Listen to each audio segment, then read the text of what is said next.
ఇతను చాలా lazy driver. ఇతని స్పీడ్ పర్ అవర్ 4 కిలోమీటర్లు కూడా ఉండదండి. ఇప్పుడు నేను చెప్పే సైన్స్ ని వినండి. ట్రక్ యొక్క మాస్ ఎంత ఎక్కువగా ఉంటుందో అది తిరగడానికి అంతే ఫోర్స్ అవసరం అవుతుంది. అదిగో చూడండి, ఇంకొక కూల్ మాన్స్టర్ ట్రక్ వస్తోంది. దీనికైనా ఆ సత్తా ఉందా? ఇది సమ్మర్సాల్ సరిగ్గా కొట్టలేదు. పాపం డ్రైవర్.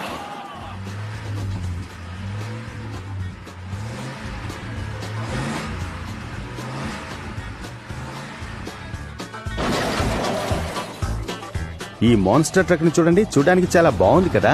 చూడ్డానికి సరిపోదండి, ఈ ట్రక్ సమ్మర్సాల్ట్ కొట్టాలి. ఆఖరికి ఈ ట్రక్ కూడా డ్రైవర్ ని మట్టి గడిపించింది. ఈ డ్రైవర్ కూడా పాపం. కానీ కొన్నిసార్లు సర్ప్రైజ్ కూడా లభిస్తుంది. ఒకటి కొంటే ఒకటి ఫ్రీ లాగా.